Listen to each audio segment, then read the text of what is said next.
तो हेलो प्यारे प्यारे बच्चों, आप सभी का स्वागत है आज के इस नए वीडियो में नए टॉपिक के साथ। बच्चों, आशा करता हूं कि आप सभी बहुत ही मस्त होंगे और अपने अपने पढ़ाई में अच्छे से व्यस्त होंगे। तो आज के इस प्यारे से लेक्चर में बच्चों, आज के इस 12th फिजिक्स की क्लास में आज के जो लेक्चर है 5वां लेक्चर होने वाला है, जो कि चैप्टर नंबर 3 अर्थात बच्चों विद्युत धारा के अंतर्गत आज के जो टॉपिक है 5वां टॉपिक होने वाला है। इसके अंतर्गत बच्चों बहुत ही महत्वपूर्ण टॉपिक किरचॉफ के नियम के बारे में संपूर्ण जानकारी आपको बड़ी आसानी से देने वाले हैं कि किरचॉफ का जो प्रथम नियम होता है वह आखिर क्या होता है, किस प्रकार से ज्ञात किया जाता है, किरचॉफ का नियम आखिर क्या बोलता है, इसके बारे में संपूर्ण जानकारी आपको बड़ी आसानी से देने वाले हैं। तो बच्चों, आप इस वीडियो में अंत तक से बने रहिएगा। यह जो टॉपिक है आपके बोर्ड के नजरिए से बच्चों, आपके बोर्ड एग्जाम के नजरिए से बहुत ही इंपॉर्टेंट होने वाला है।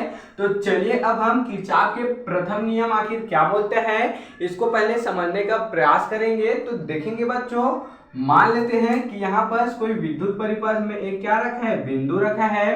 अब बच्चों इनमें जो धारा आती है समझेंगे, यहाँ पर ध्यान देंगे, इस पर क्या आएगी बच्चों, अब कोई ना कोई इस पर धारा आती है तो जो धारा का मान होता है बच्चों वह क्या होता है, शून्य होता है।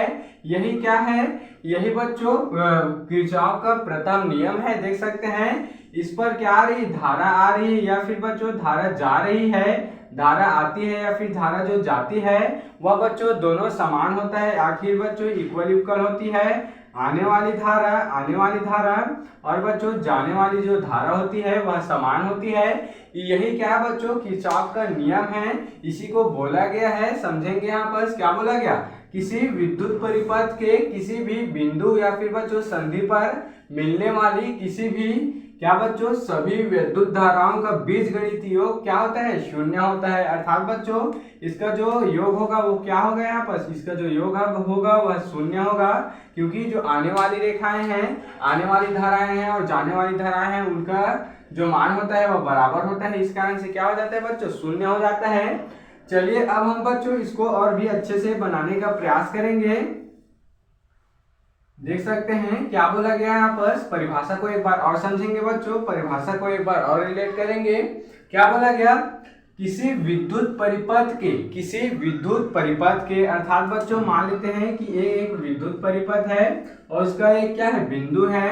किसी विद्युत परिपथ के किसी भी बिंदु या फिर संधि पर मिलने वाली सभी विद्युत धाराओं का बीजगणितीय योग क्या होता है, शून्य होता है।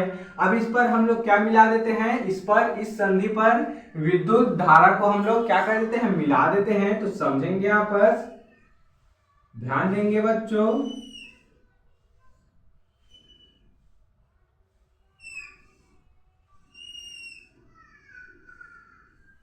देख सकते हैं यहाँ पर समझने का प्रयास करेंगे। क्या होगा, कोई भी जो धारा होगा बच्चों इसमें अंदर की तरफ जाए चाहे बच्चों बाहर की तरफ आए, क्या होगा, उसका जो बीजगणितीय का जो मान है, जो बीजगणितीय जो योग है वह क्या होता है, शून्य होता है। इसको हम लोग क्या मान लेते हैं, ओ मान लेते हैं। देख सकते हैं एक क्या है, यहाँ पर संधि है, ओ है।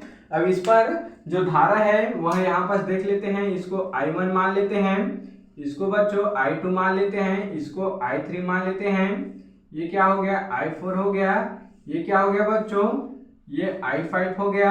इधर क्या हो गया, यहाँ पर I6 हो गया। देख सकते हैं अर्थात बच्चों क्या है, इसका जो मान है summation I is equal to क्या हो जाएगा, यहाँ पर summation I is equal to अर्थात समेशन धारा इज इक्वल टू क्या हो जाएगा, शून्य हो जाएगा, इज इक्वल टू शून्य यहाँ पर हो जाएगा। देख सकते हैं क्या है बच्चों, किसी विद्युत परिपथ के किसी बिंदु पर या फिर संधि पर जो जाने वाली धाराओं का योग है, यानी कि बच्चों जो मिलने वाली धाराओं का बीजगणितीय जो योग होता है वह क्या होता है, यहाँ पर शून्य होता है। तो चलिए अब हम आगे इसको समझने का प्रयास करेंगे। और क्या बोला जा रहा है, इस नियम के अंतर्गत संधि की ओर आने वाली क्या है बच्चों, विद्युत धाराएं धनात्मक तथा दूर जाने वाली धाराएं क्या हो जाती है, ऋणात्मक यहाँ पर ली जाती है। अर्थात बच्चों इसके डेरिवेशन में सबसे पहले क्या आएगा समझेंगे। यहाँ पर देख सकते हैं I1 प्लस क्या हो जाएगा, I2 प्लस क्या हो जाएगा, I3। देख सकते हैं अब इधर से क्या लेंगे बच्चों, माइनस लेंगे। माइनस क्यों लेंगे उसको भी समझेंगे। यहाँ क्या हो जाएगा I4, माइनस में क्या हो जाएगा I5, माइनस में क्या हो जाएगा बच्चों I6 से यहाँ पर आ जाएगा, इक्वल में क्या हो जाएगा 0 हो जाएगा, शून्य हो जाएगा, बीजगणित इन सभी का योग क्या हो जाएगा 0 हो जाएगा।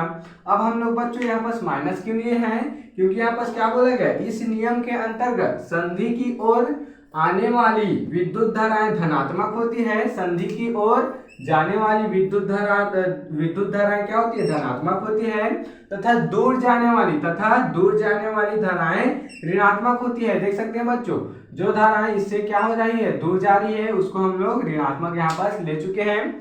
समझेंगे किस प्रकार से लिए हैं उसको समझेंगे। यहाँ पर देख सकते हैं क्या बोला गया, यहाँ पर जो संधि की ओर जाएगी उसको प्लस लेंगे, I1 संधि की ओर जाएगी प्लस में है, I2 I3 भी संधि की ओर जा रही तो प्लस में है।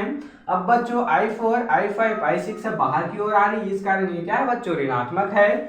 आगे क्या हो जाएगा, आगे दोनों समान है बच्चों, तो क्या हो जाएगा I1 plus I2 plus I3 equal हो जाएगा बच्चों। अब इधर जो भी माइनस है उधर जाकर क्या हो जाएगा प्लस हो जाएगा, I4 प्लस I5 प्लस क्या हो जाएगा I6 यहाँ पर हो जाएगा। देख सकते हैं यही क्या है बच्चों, यही है किरचॉफ का जो प्रथम नियम है वह यही है। देख सकते हैं जो भी परिपथ में जाने वाली धाराएं हैं और आने वाली धाराएं हैं वह बराबर होती है। देख सकते हैं तो यहाँ पर और भी लिख सकते हैं, यहाँ पर परिपथ में या फिर बच्चों संधि में लिख सकते हैं, परिपथ में या फिर यहाँ पर संधि में यहाँ पर लिख सकते हैं।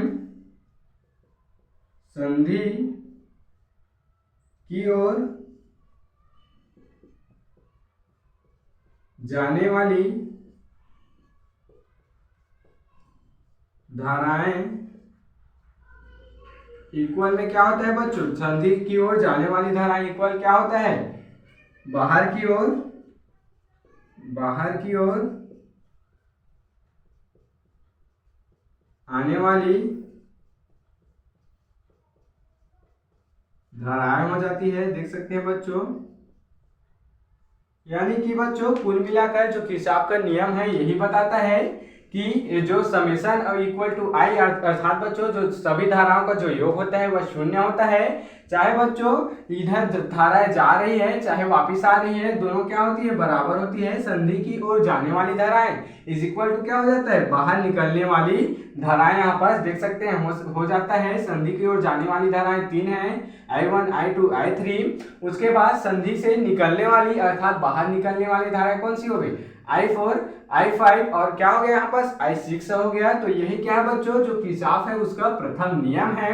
तो इस प्रकार से बच्चों आज के इस प्यारे से टॉपिक में हम लोग किरचॉफ के प्रथम नियम को समझ चुके हैं। अगले वाले टॉपिक में बच्चों किरचॉफ के द्वितीय नियम को समझेंगे। तो आप इसका स्क्रीनशॉट यहाँ पर ले सकते हैं। तो बच्चों आशा करता हूं कि यह टॉपिक आपको जरूर से समझ में आया होगा और ऐसे ही और इम्पोर्टेंट टॉपिक के लिए बच्चों मेरे इस चैनल में बने रहिएगा। अगर आप इस चैनल में नए हो तो इसको जल्दी से बच्चों सब्सक्राइब करके बेल वाले आइकन को दबाकर प्रेस कर दीजिएगा, ताकि आप फिजिक्स की जो तैयारी है वह अच्छे इंपॉर्टेंट टॉपिक के साथ अच्छे से कर पाएं। तो चलिए बच्चों फिर मिलते हैं किसी नेक्स्ट वीडियो में नए टॉपिक के साथ। तब तक के लिए जय हिंद जय भारत।